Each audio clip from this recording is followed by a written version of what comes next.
When my son would lose a tooth, we actually, like many parents, would give him a crisp, brand new $2 bill. We actually have a stack of $2 bills here for that same purpose that aren't in sequence. I kind of feel like I want to do something different though, like something more memorable. Like, do I give him like a coin from like a different country? Like the tooth fairy just happened to be coming here straight from New Zealand, and that's what he had? New Zealand dollar? Yeah, it's just what he had. He's like a hobo tooth fairy. He's like, I feel bad for this kid. Oh, fuck, I got what is that? Like a Sacagawea? And I got like a French franc. You're like, a French franc? How fucking old is this tooth fairy? Why can't I get a Krugerrand? Oh my God. It's like you're just luck of the draw. Every now and again, he's coming right back from Luxembourg and you just get a Krugerrand, a gold Krugerrand. Some days you get rubles, you get pesos, things that are worth nothing. Totally. You lost a tooth yesterday, Tommy? Yeah, I got a $2 bill. What'd you get? 6,000 rubles. It's worth 7 cents. In fucking coins. He brought them in coins. Broke the head of my bed. His head's all propped up. The kid's neck is sore from sleeping on a giant stack of metal that, by the way, is also ferrous and probably radiated. It's the Krugerrand of Chernobyl. It's the Chernobyl Krugerrand. Oh, great. Quiet, please. But hey, here's the good news. The rest of your teeth going to fall out a lot faster now. 4, yeah, exactly. And your 3, 2.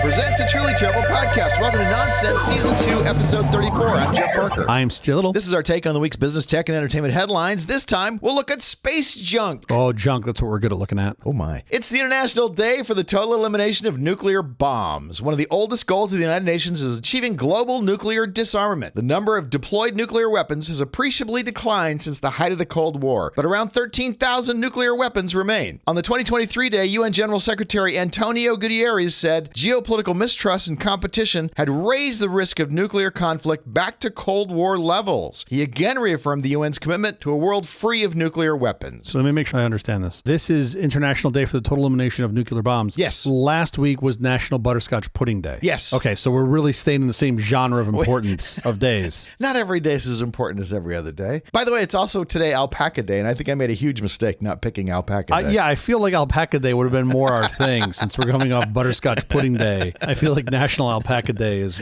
really what we should have done. So let's. How is your week going? It's been great. It's always great. I've spent the past week reorganizing our pantries. This is very exciting. I hope everybody's sat down and is buckled up. It is amazing what you can do with a little bit of time and a few dollars at the Container Store. Oh yeah, and Amazon. Just getting the right size containers just makes me happy. Sure, but it does come with the downside, which is I found this very specific make of it's a Korean company that makes these containers that I wanted, but they're very hard to find in the States. Okay. And the only place that I could find them was at QVC. The TV shopping channel? Yeah. Much to my surprise, it still exists. I didn't know it still existed. Like, there's an online presence. I was like, I have to order from QVC. So I had to create an account at QVC. And my wife is mocking me because she's like, well, now you're officially an old man. You're 100, yeah. Like, I literally have joined the customer base at QVC. My parents would buy things when QVC first came on the air all the time. They went on a cruise, so they were gone for a month. Sure. And QVC had a message waiting for them on the voicemail when they got home on their message machine. And it just said, we wanted to make sure Mrs. Parker was okay. So, okay. We've noticed a large decline in sales on the West Coast. We just want to make sure she's doing okay. They weren't trying to like sell her anything. They were just making sure that her health was okay, that nothing had happened. No, the best part is the call was actually from the CFO because he wanted if he had to update his projections for the next 3 quarters. Like what? I'm just trying to get a sense here. I'm trying to get some guidance to the street on whether or not exactly how we're looking. Anyway. Glad she's okay. Yeah, so that was my week. I was buying containers to put things in. And I will say, whenever you go through and do an inventory of things you've been collecting for a while, I have quite the dried pepper collection. Yes, that's something you want to keep. I don't know how it got to be that big. I have a lot of, I make a lot of rubs and things. So that was my fun. I am curious to see if you could top that in your week. I have been sucked into Indiana football. Because the Trojans can't win? All right, you're looking for new teams? You can't lose to Michigan. That was heartbreaking. Okay. Indiana's 4-0, so come and join me as a Hoosier fan. Where they play the great schools like Louisville or who else? It's Big Ten. What are you talking about? Our University next game is Charleston. Maryland. Yeah, okay. No. Well, Maryland sounds silly, but it's because it's homecoming, I think. And they pick an easy team for homecoming. I sit down on Saturdays. I'm just going to watch the first 2 minutes of the game. Sure. I'm not going to get sucked into the whole thing. I do not want to get sucked into this. Yeah. And that's it. I watched the entire game. Watch the whole thing. I love every second of it. I'm starting to know the players. I'm an involuntary Hoosiers fan. I've never watched an Indiana football game, but I'm assuming it's like flag football, right? There were like little flags. How does it work? They're going to Is it a half field? Is it 50 yards? How long is it? Yeah, it's the whole thing? 50-yard field. That's true. All right.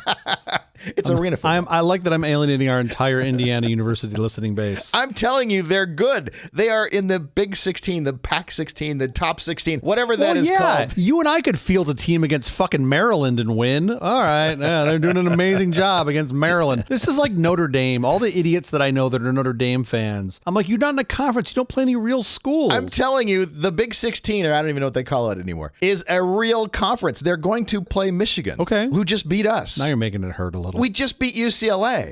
Wait, hold on. Whoa, back the truck up. Did you just refer to, okay, anybody can beat UCLA. Did you just refer to Indiana as we? Are you on the bus now? I have become an involuntary fan. I'm telling you, it sucks you in. I'm trying not to. Here's the deal. The two schools that interested my son most were Indiana and Michigan. The only thing I will say about that is they're about to play each other. Okay. Something like November 3rd, they're going to play each other. Sure. Whoever wins, that's where he can go. It's like a grand bet. I love that. It's like years of schooling and preparatory work and SATs. Nope, it's all coming down to one football game. Meanwhile, daddy's 12 beers deep. Like, whoever wins the fucking game is where you're going to school, son. Exactly. Great. All right. I think you're making wise decisions. Yet I think of myself as the terrible parent. All right. Cool. Last week, I told a story about rattlesnakes and keeping barkyard off the trail during the summer because of rattlesnakes. I want to add to that. Okay. But the rattlesnakes stay through mid-fall. However, I do hike with some friends. Yeah. My friend Ron Niv walks with me, and he goes in front of Barkley, and I go behind Barkley. So we are Barkley sandwich. Yeah, we're keeping a very close eye on Barkley. That he's not going off trail. So it is more a little more safe than it sounds. All right. Anyway, huge thanks to Ron for doing that for a long time. Wait. And, you're giving him a passive thank you for taking the first snake bite for you and Barkley? I think you owe him a little Isn't more that than great? that. Fuck.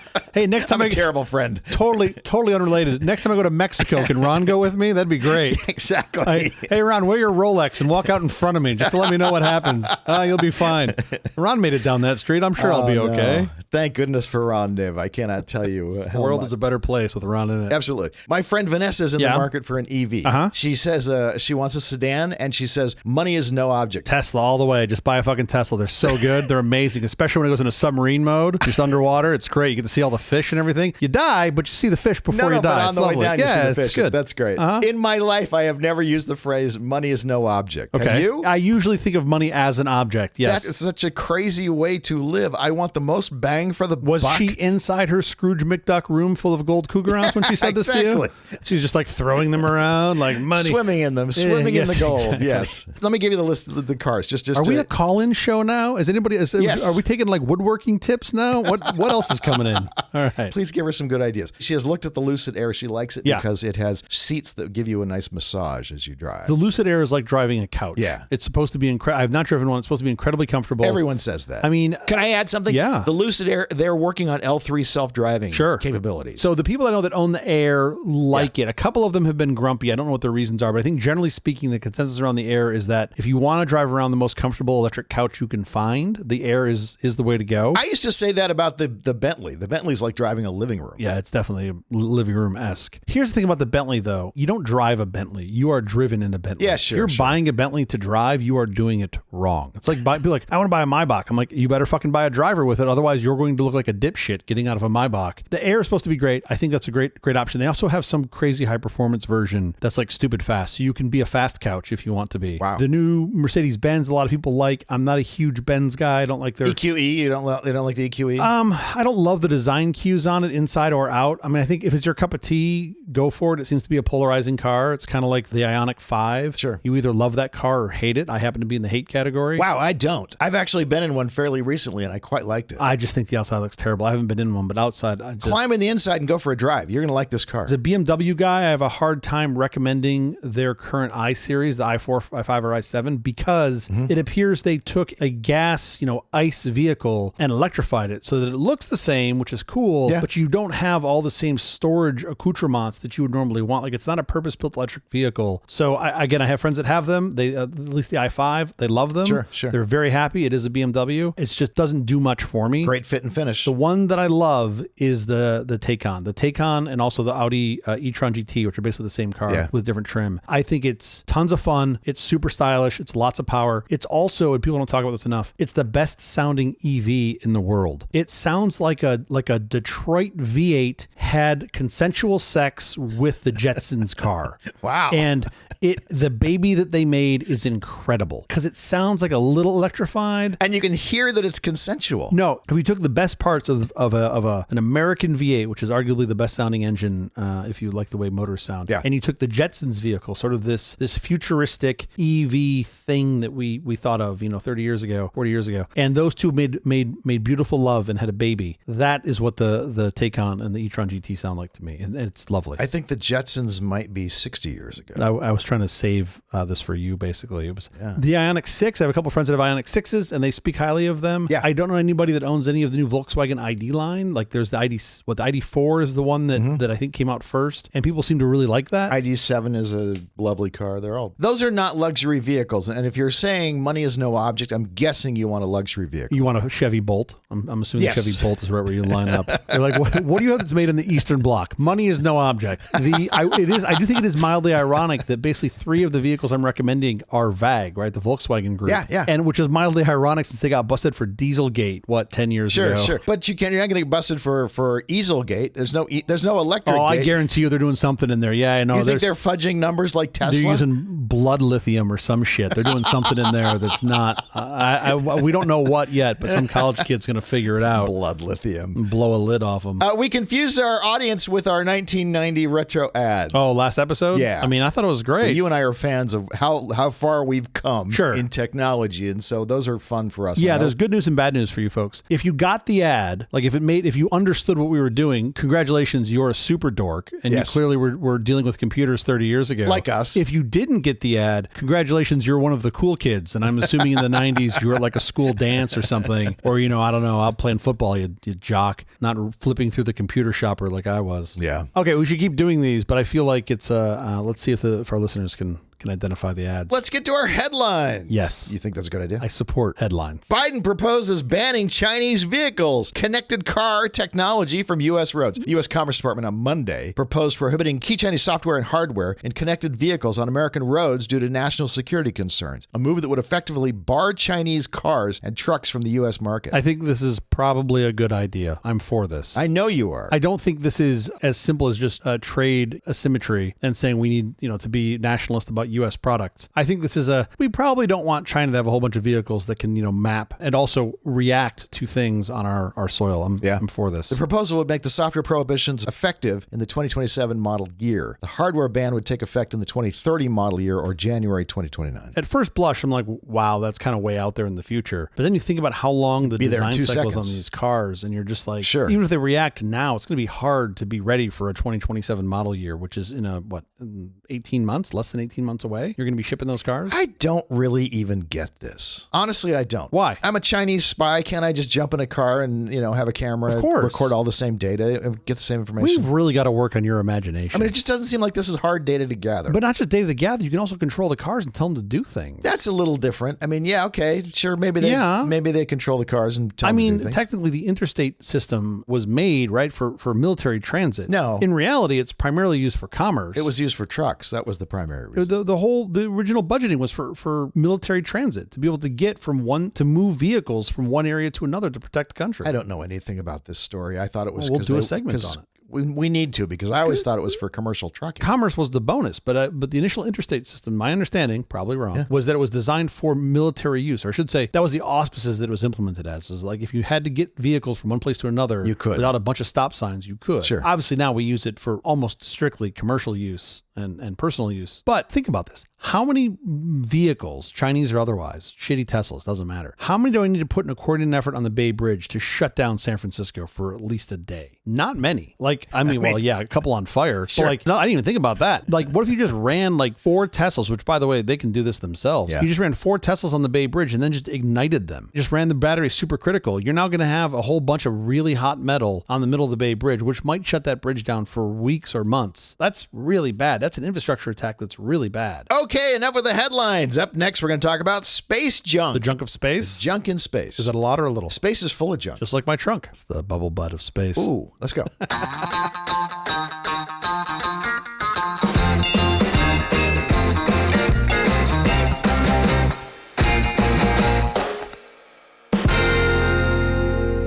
I'm mystified that after this is our 80th show, this is our 83rd show or something like that, that neither of us remember how to start these segments. Yeah. I mean, I'm hoping after we do a couple more, maybe we'll get used to it. What does it take? I think this is our 83rd episode, but who's counting? Maybe around 100 we'll figure it out. Hello, CJ. I Hi. think we're talking about garbage. Space junk. We've talked before on this show about high-speed trash. Jesus Christ, not again. There's so many things you shill for. I'm got to follow the money. I feel like most of that $56 billion has gone to you and not to actually laying track in the ground. No. We've talked, yes, about high-speed rail, but we've talked also about trash. That was like 2 weeks ago. Yeah. Yeah. It does seem like as a species, our superpower is covering the planet with trash. And I dislike trash. I think most people dislike trash. I hope most people dislike trash. But I dislike trash, right? So we've talked about this in the last episode. Oh, very much so. Like throwing litter back into people's cars and just being grumpy generally about trash, especially when it spoils the nature around us. Yes. But here's the thing I didn't really appreciate until we started thinking about this more. We started talking about the ocean. Not only is there a bunch of trash in the ocean, but there's also a bunch of trash in space. In 1957, space was pristine. Everything up there was stuff that was natural debris. It was nothing that we had put up there. And starting in 1957, my Lord, the litter we have created. That's the bananas part of this is like, we haven't been at it very long. Even on Earth, we really haven't been making trash for very long. I mean, like you go back, 100 years? I don't think we were producing much trash. You were producing trash. It was just all things that organic. the Earth would ingest. It was all organic. Like as we've made more trash, right? Our solution has been just throw it into the earth, right? And or into the ocean as it might be from our previous episode. Yeah. And like literally filling canyons with trash and just putting dirt over and pretending like it doesn't exist. A term came to mind that I was thinking about this, which is from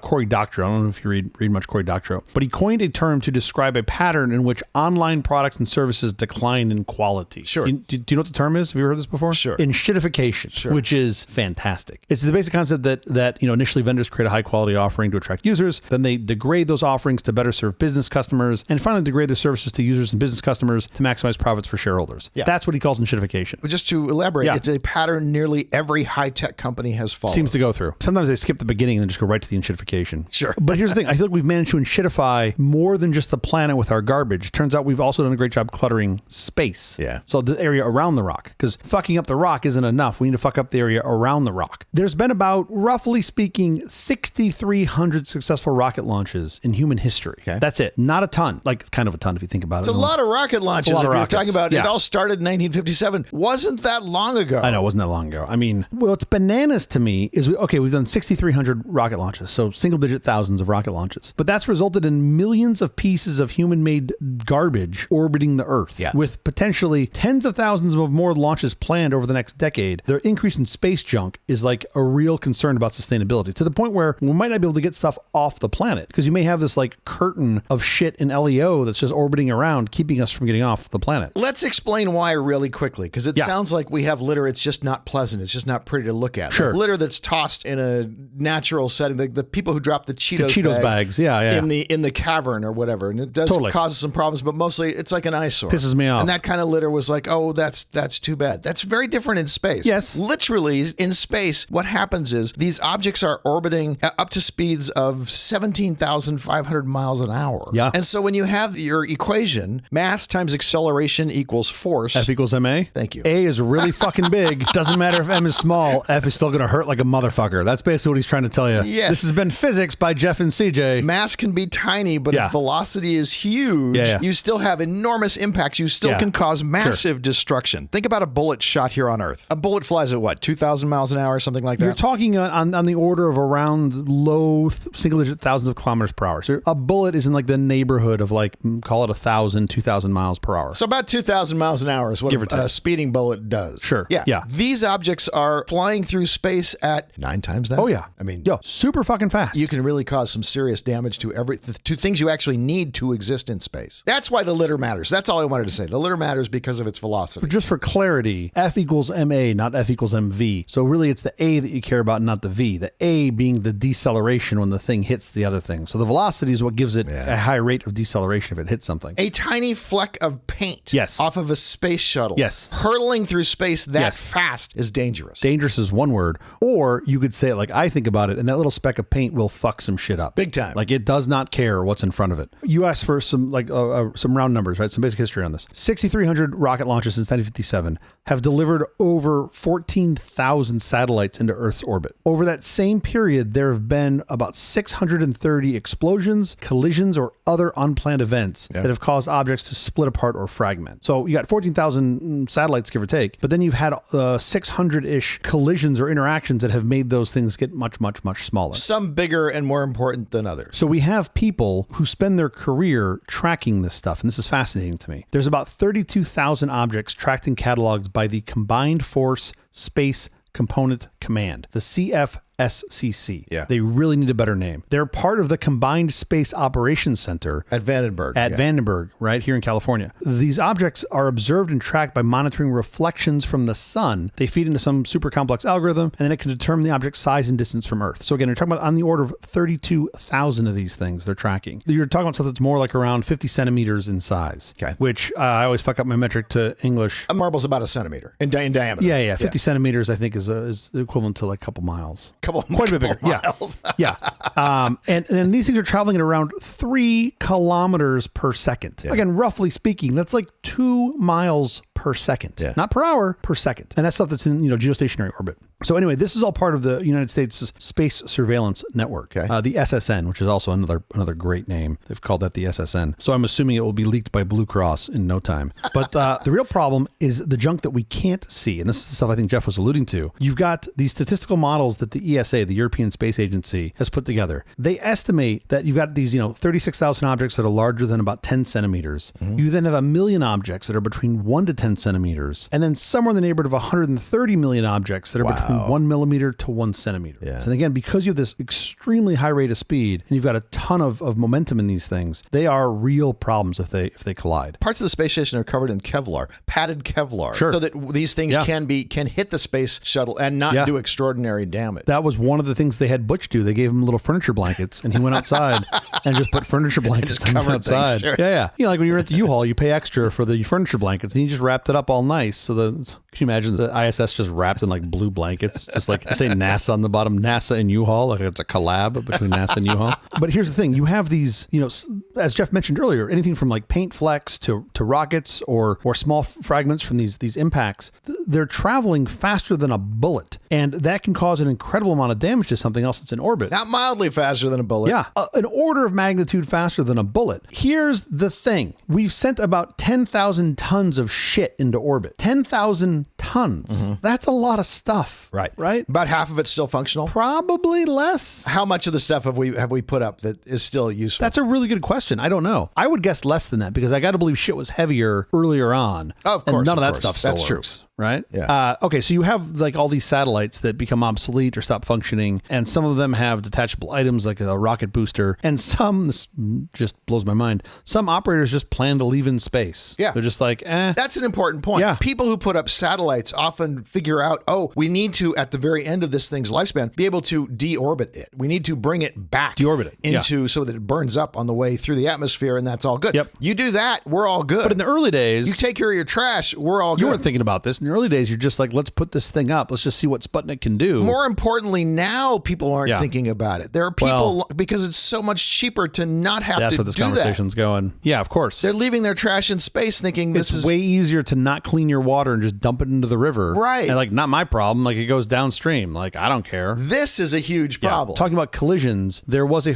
fairly well-publicized accident in 2009, which was when a commercial Iridium-33 satellite crashed into an out-of-service Russian satellite in low Earth orbit. Just for perspective here, you had speeds in the neighborhood of 41,000 kilometers per hour. You had lots and lots of A, so it didn't matter how big the M was, F was still pretty big. Yeah. And it was the first time that two satellites had crashed into each other. They suspected the debris field is more than 2,000 pieces. Wow. Right? And those things continue orbiting. They don't just like magically stop. They don't deorbit. So now you've got all of this shit that now is still orbiting. You've gone from 2 things to 2,000 things. So you got 3 orders of magnitude increase in just this one collision. And worse, they are small things. It's very hard to clean up small things. Yeah. I mean, and more recently, we had a Chinese satellite. I think it was the Yunhai 102 satellite, which broke apart when it was hit by a chunk of a Russian rocket. This was like August of 2021. Yeah. And we still don't even know how much debris was created from that. And we don't even know if the Chinese satellite's still operational, right? Like, it's like this collision that happened. It was like a hit and run. And now they just keep floating around the planet. There's another cause of space debris. Do you know where else this stuff comes from? Oh, yes. Bet you do. Anti-satellite. Yeah, these ASAT weapons. Are we going to talk about anti-satellites, or am I jumping ahead too far? No, go for it. No, go for it.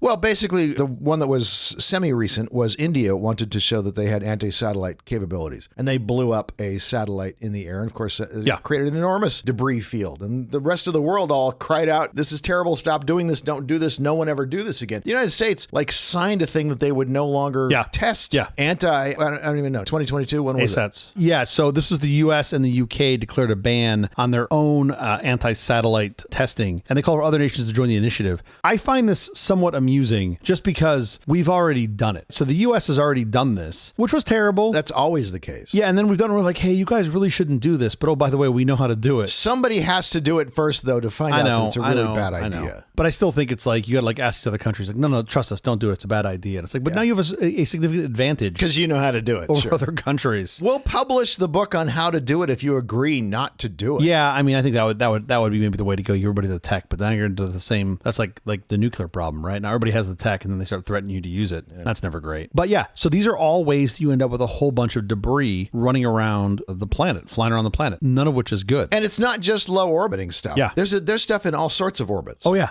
Yeah. But LEO is what's sort of most interesting to me right now. It's the thickest, just because we have so many things going up into LEO, into low Earth orbit, and as you add more things, you have more of a chance for collision.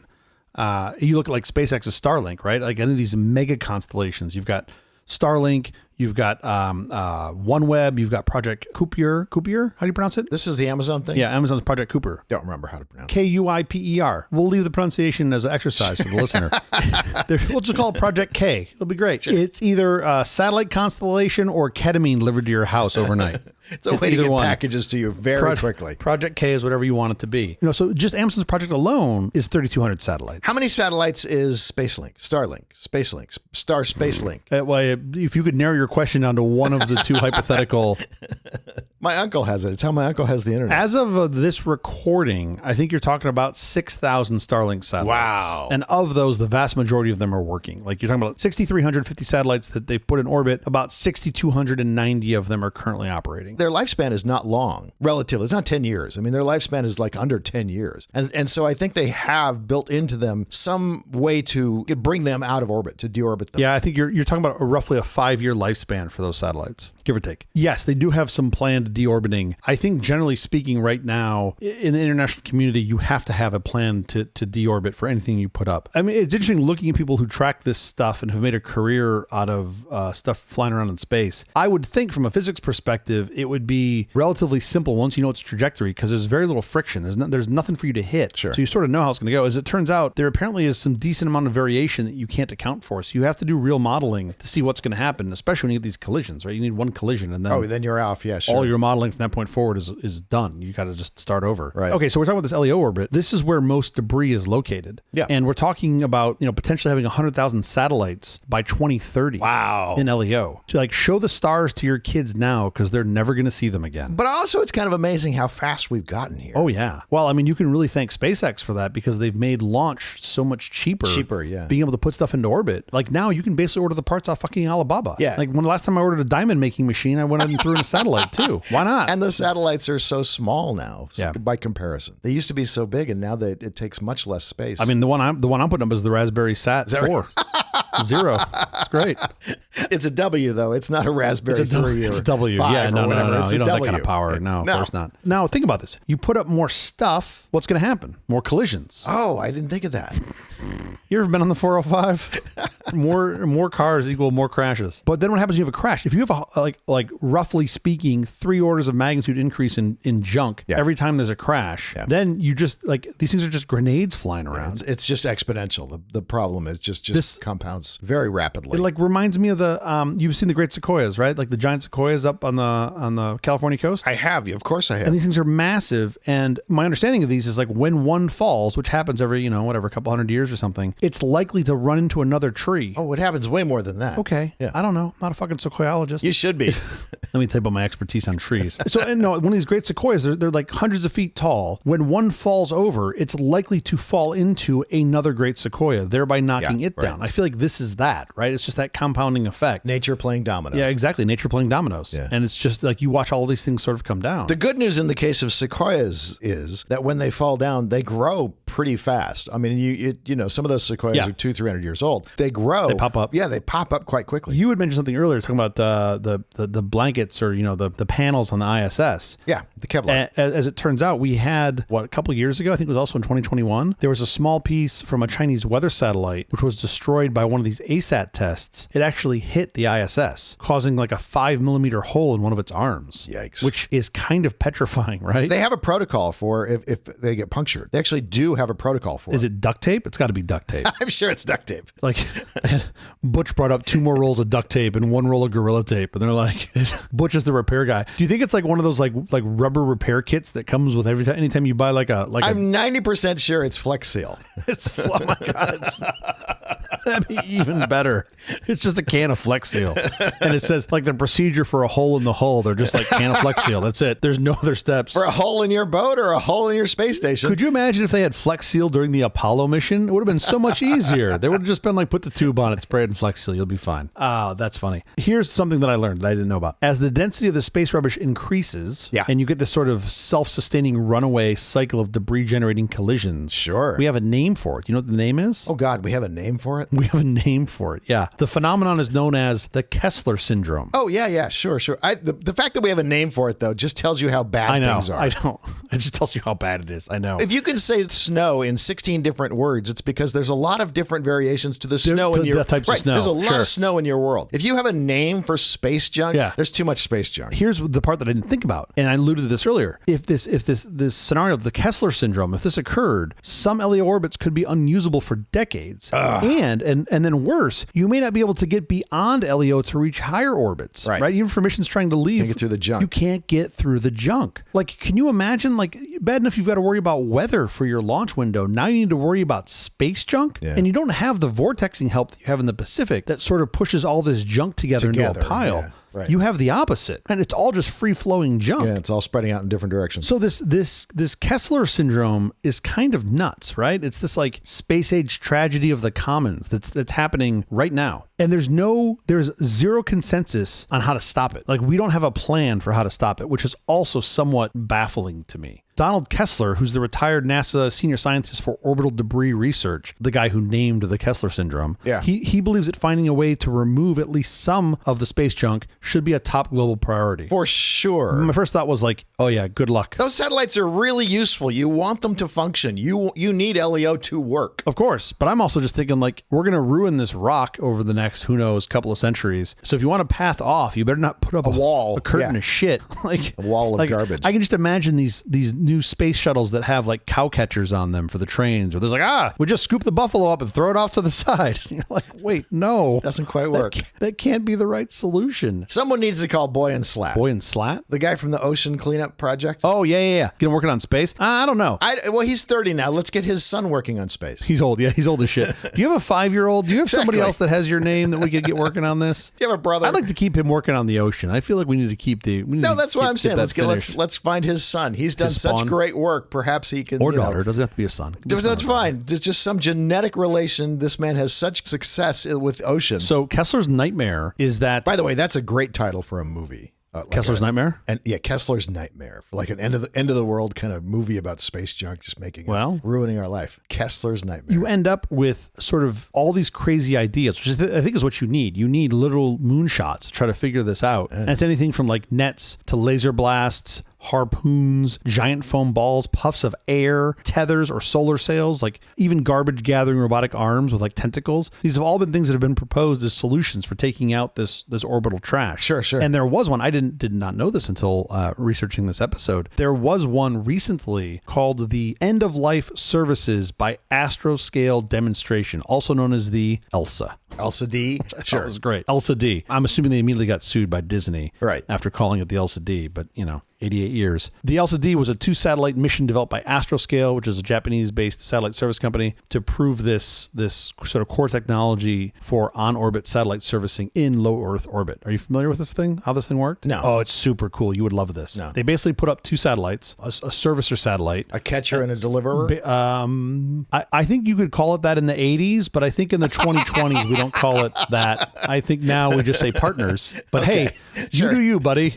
All right, you get us canceled. My bad, my bad. The great irony is that you're the one that gets us canceled. That's the funny part. Everybody had their money on me. Nobody took you. You had 5,000 to 1 odds. One captures the debris and hands it off to the other one, who puts it in, takes it out of orbit. Am I right? Well, no. Is that how this works? No. One is the debris, and one. So their first test, this LCD test from 2021. One was the servicing unit. One was the debris, if you will. They called it the client. So they put up their own piece of debris to capture, to test against, right? This was really cool. I'll put some links to some videos in the notes, but they basically did like some really simple magnetic captures at first, where they put it up, next to the object. Because it seems like a lot of this is going to be actual metal. It's going to be copper too, so it's going to be a mix. Well, you hope. I mean, who knows how much stuff you have up there that's like carbon fiber or aluminum. Yeah. As it turns out, ferrous metals are really heavy, but I'm sure you have some strength balance as well. So I don't know that magnets are going to work for everything. And by the way, how do those even work? Magnets? No idea. Sure. Just magic. Just 100% David Blaine. So they did a couple cool things, and the video is pretty neat to watch how the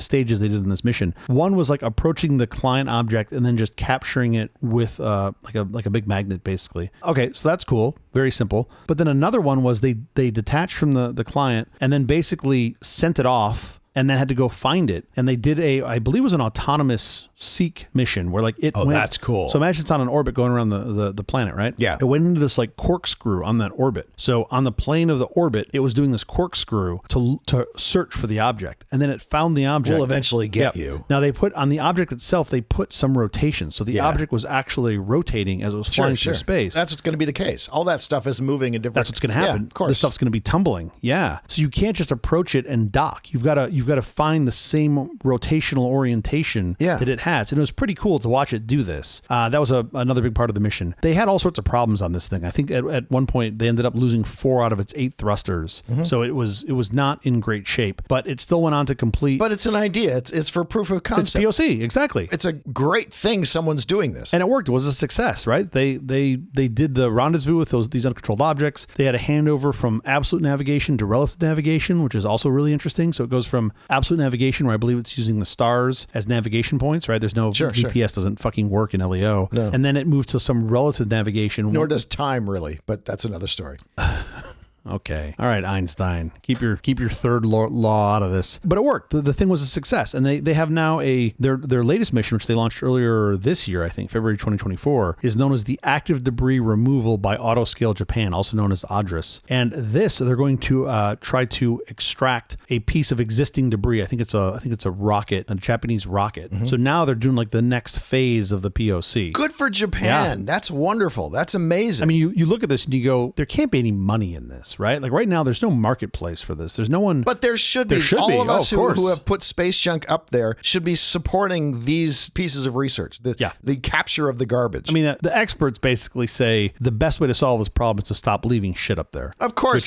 But it's too late for that now. There's already garbage there. Makes a lot of sense. A little late for that, yeah. And the other thing I think is really fascinating about this is you're almost certainly not going to have a one-size-fits-all approach, because like think about just like in the ocean trash segment we did, like the way you remove large objects is going to almost certainly be different than the way you remove small objects. So trying, in the oceans, like all these microplastics, that's what's making up most of the pieces that are out there. The volume might be in other items, but in space, it doesn't matter. You'd argue the smaller stuff is more important because you can't track it. Yeah, it's harder to track. So you need like a giant Dyson that never loses suction, that just rolls around sucking everything up out there. The problem with the Dyson was it never starts with any suction. You always say that. I own 2 Dysons, and I think they're both lovely. My wife talks often whenever one's angry at the other, and it's like, I'm taking the Dyson in the divorce. That's always our line whenever we're angry with the other one, because we both love the Dysons. It's our most prized possession. You can have the kids. I want the Dysons. You get the kids. I'm taking the Dyson. All right, we have to get out of here, but quickly before we do, have you seen or read anything good this last week? I mean, look, I've got 2 little kids. I don't get to see anything. No, if I'm lucky, true. I get to nap. But yes.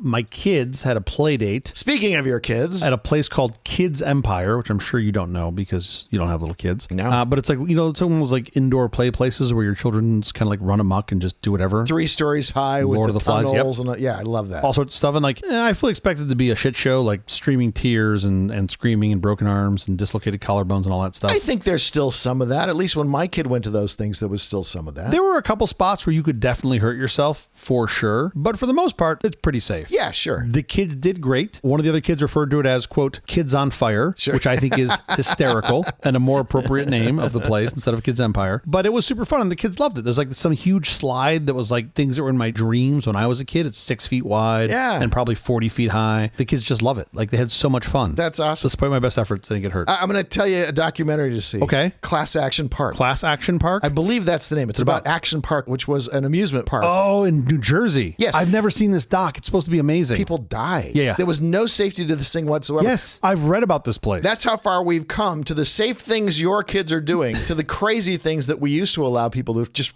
build. I want to go back to that. Those guys actually had like a legitimate water tube slide. It did a vertical loop. Right, only you got all cut up on it. No, not just all cut up. They said when they took it apart, there were teeth marks in it. From Not teeth marks. There were teeth embedded in it. Embedded in it, yeah. In the plastic, and that's what was cutting people. Oh, but man, I will say teenage version of me desperately wanted to go down that thing. And I'll be honest, 40-year-old version of me still wants to go down it. I am 100% down for that. And that was only one of the many super dangerous things. No, I'm a big fan of this. If we could figure out a way to manage the liability, I'd be super down for it. We're going to put the link to the trailer to the documentary. Class Action Park. We'll put the trailer in the show notes. We had so much more fun than the kids these days with all their Wi-Fi and their fucking Instagram. I don't know. I think the kids have it pretty good. You're going to ask me if I have seen it already? I was thinking about it. Have you seen anything good or heard anything good recently? I went and saw a concert, and you can't follow my footsteps, so I feel bad making this as a recommendation, but I'm going to make this make sense at the end. Okay. South African immigrant, now American, Gregory Alan Isaacoff. Okay. And I saw him at the YouTube Theater in Inglewood, which is the same structure that houses SoFi Stadium. Okay. He plays indie and folk music and guitar and banjo, and he's known for songs like Words and the Stable Songs. If I Go, I'm Going. Oh my gosh, this was such an amazing concert. I loved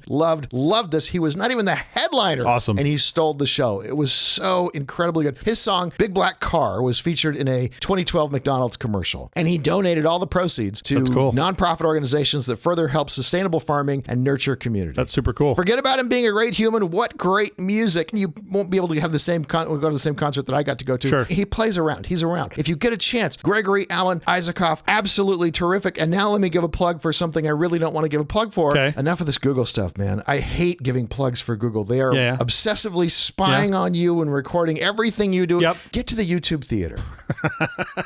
This is the house that Antitrust built? Great. Okay. Get to the YouTube Theater. It has a sound system designed by L Acoustics. I swear, I hate most theaters in Los Angeles. Most theaters in Los Angeles, the sound is awful. Terrible.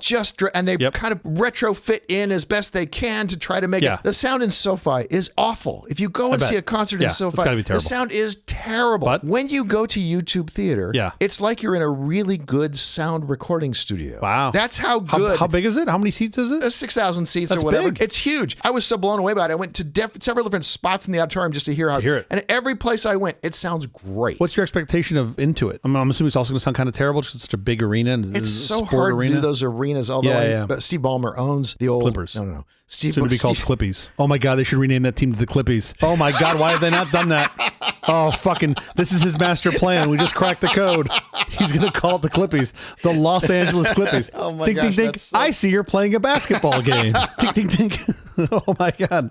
How has that never been the thing? He owns. Okay, sorry, I'm back. He owns the Great Western Forum. He does own the Forum? And they put concerts on in there, and it's been renovated I didn't know he owned the for as Forum. good a sound. Yeah, and so they kind of know what they were getting into. Why did they build the Intuit Dome there? Or did they want to initially and they couldn't zone it? Or does it have like a historical landmark or something? Madison Square Garden Entertainment owned the Forum. That's what I thought. And so when he was going to build the Intuit Dome, they're too close, and they were going to sue him. And he was like, "Don't sue me. Let me just buy it from you." I got some of that sweet Windows 95 money. Let me give you some of that. And so he bought it and has learned how to operate a venue like that. Interesting. I didn't know that. Huh. And so that's why I'm guessing that the Intuit Dome probably is going to have pretty good sound. He's funded not only the Clippers, but he's funded the Knicks as well. Oh, kind of him.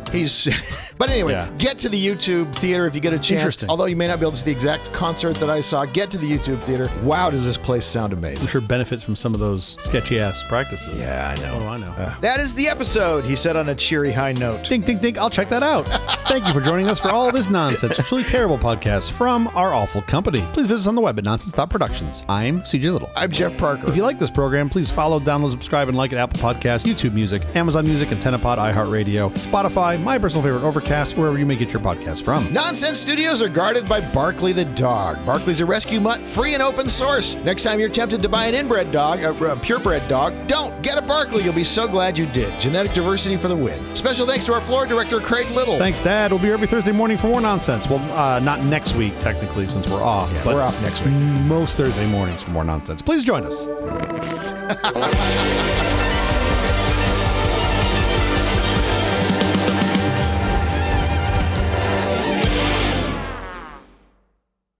I go to Smart and Final today, and on my way in, I picked up 2 bags of trash and threw them away. My net litter was 0 out, 2 in the trash, so I was -2 for the day. What are you doing? Community service, CJ? Has there been an arrest that I don't know about? Part of a condition of my parole. I got to pick up trash every day, and I got to stay a long way away from schools. Those are the 2 things I've got to do.